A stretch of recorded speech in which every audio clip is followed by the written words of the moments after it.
I try not to think about the past much, but when spring turns to summer, I can't help myself.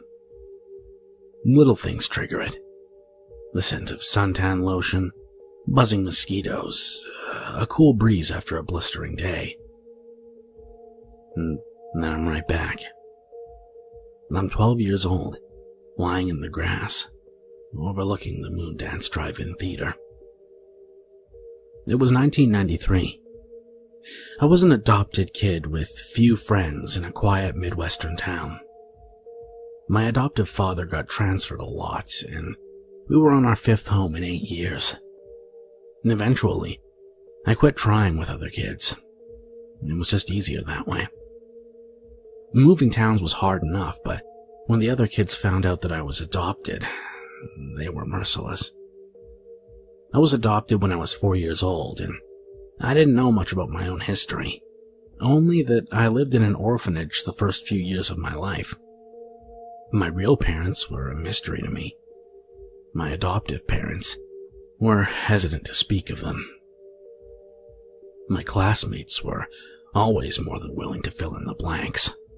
Told me I was abandoned because I was evil, that I was my adoptive father's love child, that I wasn't a real son. But in that particular summer, it was okay. I had my headphones and my sketchbook, and I had the Moondance Drive-In. It was all I needed. The theater was a short walk from my house. I only had to crisscross through some yards, hike up a small hill, and I was overlooking the outdoor theater through a cluster of trees. I couldn't see the films themselves. I was facing the back of the screen. But I was just in range of the theater FM station. I tuned my Walkman radio to the correct frequency, and the soundtrack piped in. Only having the sound of the movie made the experience more memorable. I'd lay back, listen to the story unfold, and sketch what I imagined on the screen in my notebook. Every now and then I'd sit up, gaze into the small valley below, and take it all in. Hundreds of cars, lined up in rows, mattresses and pickup truck beds, kids playing frisbee in a grassy patch off to the side. The aroma of buttery popcorn sometimes wafted up my way, and my stomach always rumbled. But I never went down there. I never actually saw the movies. I wasn't supposed to be there, and there was the chance I'd be caught. My adoptive mother was very strict. If she knew I sneaked out after dark, there's no telling what she'd do.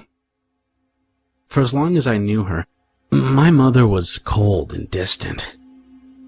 There was always something bubbling right below the surface, and I spent years just waiting for her to snap.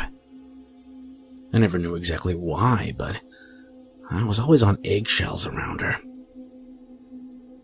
The Moondance Drive-In was my escape. Jurassic Park was released in early June, and it was so popular it played every weekend for months on end. It was always the first film in a double bill, and I was there every Friday. Sprawled out on the sometimes damp grass, staring up at the stars, cheap foam covering my ears. It was my own private theater of sound. I got my routine down pat, retire to my bedroom at dusk, stuff pillows under my blanket, and slip out through the window around 9 p.m. I always made it to the top of the hill right around the part in the movie when the grandkids arrived at the visitor center.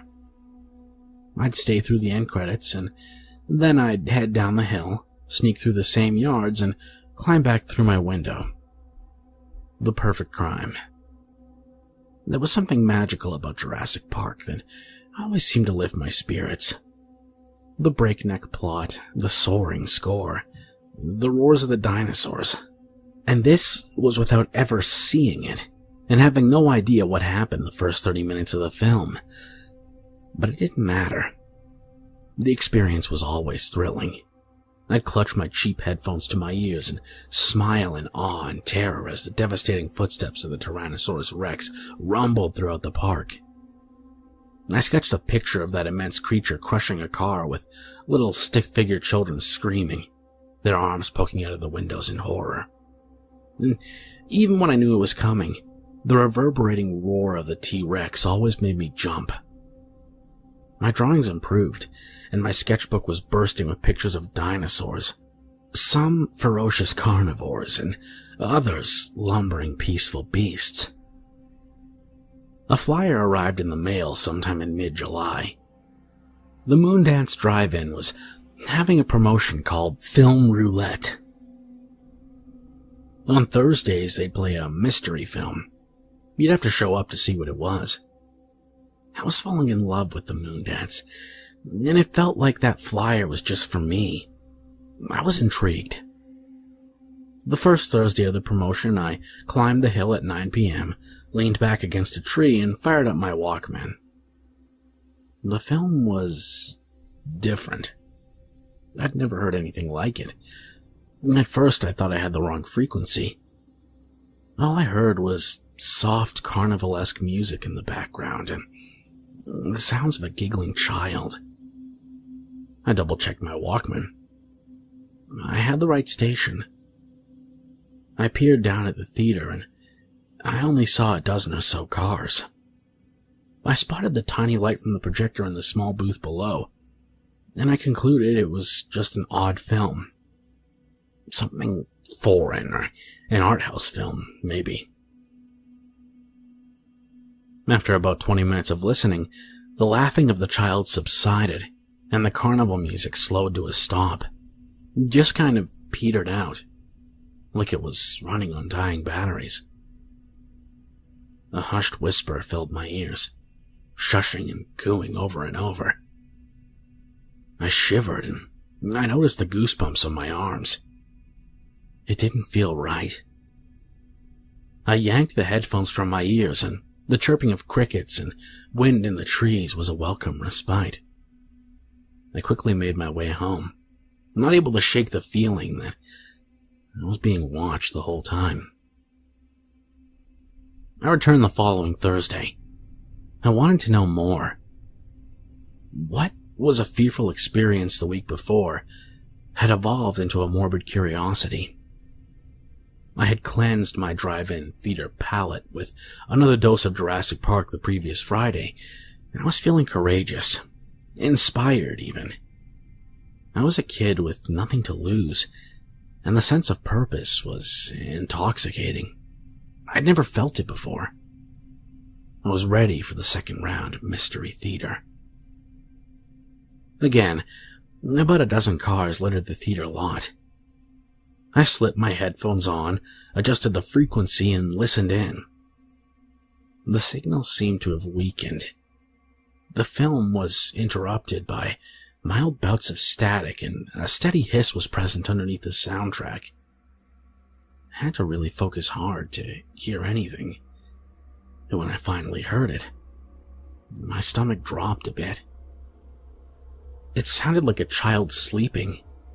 I heard slightly labored but gentle snoring, and behind it, that carnival theme. The music was light and at a snail's pace, as if it was playing in slow motion. The voice kicked in after a few minutes. "Daniel," the voice whispered. Over and over. Daniel. It was soft, but gleeful. I couldn't take much. My newfound courage evaporated quickly.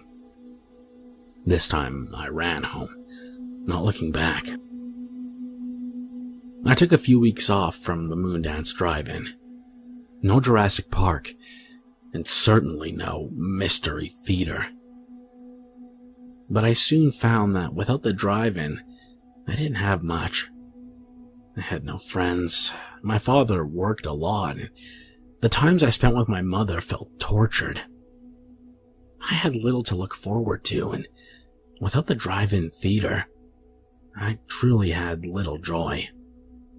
And again, That sense of nagging returned. Purpose filled me again. Just what was the mystery film? And who was Daniel? I tried to piece it together. Being alone most of the time led me to think I was the only kid in the world, that everything was about me. I drew a carnival scene in my sketchbook, and below it I sketched a tunnel that seemed to stretch forever. A child lay in the tunnel, and a voice bubble trickled in from the darkness behind him. Daniel, it read. And I believed I was meant to see the mystery film, that it was about me in some form. Maybe I was found cowering in a sewer. Maybe that's where I came from. My adoptive parents had never told me. Maybe I was Daniel. I returned to the Moondance Drive-In one more time on a Thursday night. I traveled light, no sketchbook, in case I needed to escape in a hurry. Armed only with my Walkman radio, I climbed the hill in the cover of darkness. I overlooked the theater yet again, and I spotted the small light of the projector and the scattered cars in the gravelly lot. I leaned against a tree, slipped my headphones on my head, and spun the Walkman dial. It was exactly what I'd heard the last time. The hiss, the static, the slowed-down carnival theme, a sleeping child, and a voice whispering Daniel over and over. I stayed strong. As much as I wanted to rip off my headphones, I didn't do it. I shut my eyes instead and listened intently. The whispering voice seemed to get closer and closer. I covered the foam pads with my hands, and the whispering got louder and louder. Everything intensified. The static, the hissing, the music, the whispering, the soft snoring. They all merged together as if forming one giant sound that would smack me in the head and knock me off my feet. The noises crescendoed and then, zap, they went dead. Silence. And then, a terrible, awful voice filled the headphones. "Run to your mother," it snarled.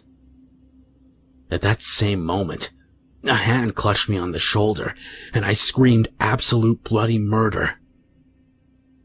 I whirled around and was face to face with my father. I whipped the headphones off my ears and I completely broke down. Crying and shaking, I fell into his arms. He practically carried me home, and I was in near hysterics the whole way. When I got it together back at the house, we had a family meeting. As I wiped away tears with tissues, my father explained the horror they felt when they realized I was gone. He found my sketchbook in my bedroom and flipped through my drawings of dinosaurs. My father had a hunch of where I was.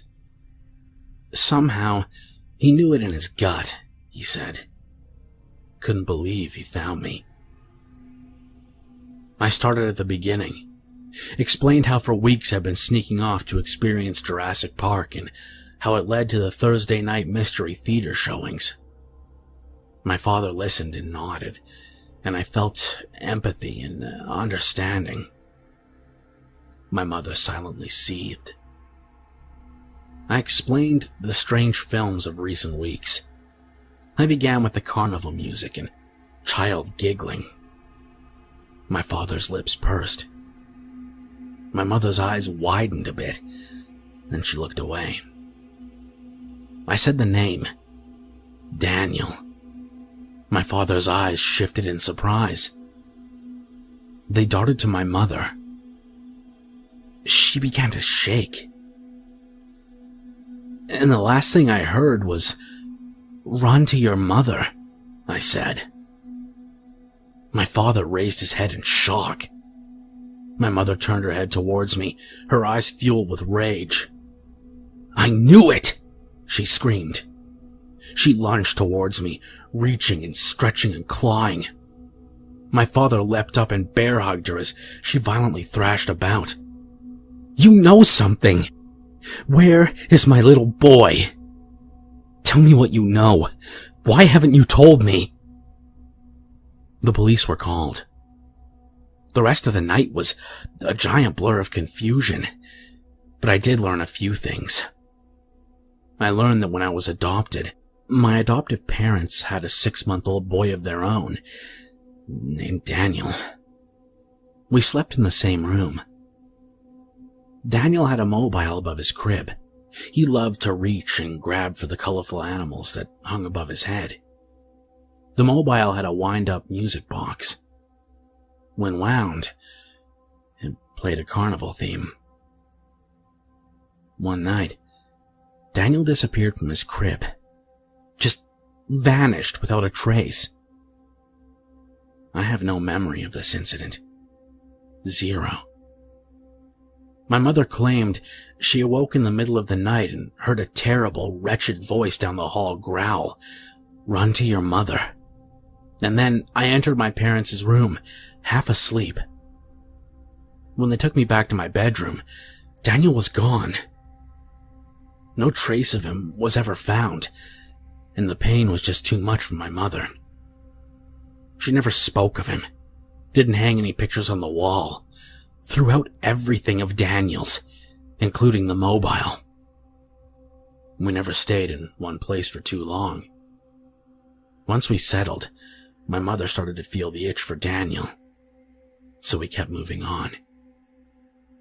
I never knew I had a brother, and as far as my memory went, that awful night never existed. I never heard the voice the night Daniel vanished. Never heard "Run to your mother" until that Thursday night at the Moondance Drive-In Theater when I was 12 years old. I did my best to explain it to people. My parents, the police, detectives from our old state, a psychiatrist. My mother doesn't believe me. I'm sure of it. I'm older now, into my mid-30s. I keep in touch with my father. My mother, not so much. They eventually split. Everything was too much. Like I said, I try not to think about the past. I do own a copy of Jurassic Park. Against all odds, it still brings me joy. And I always start the film 30 minutes in. For some reason, not knowing exactly how the movie begins brings me a small amount of comfort. Like, we can all have fresh beginnings. That the beginning can be as beautiful as we imagine it to be. But when spring turns to summer, that's when I can't help but relive everything. And I feel terribly alone, because I know no one believes my story. Not my adoptive father, not anyone. When I initially told the policeman about the Thursday night mystery film showings all those years ago, he looked at me quizzically.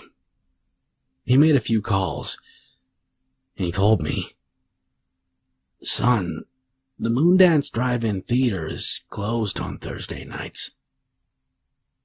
I tried to find the flyer, tore apart my room looking for it, but it was gone.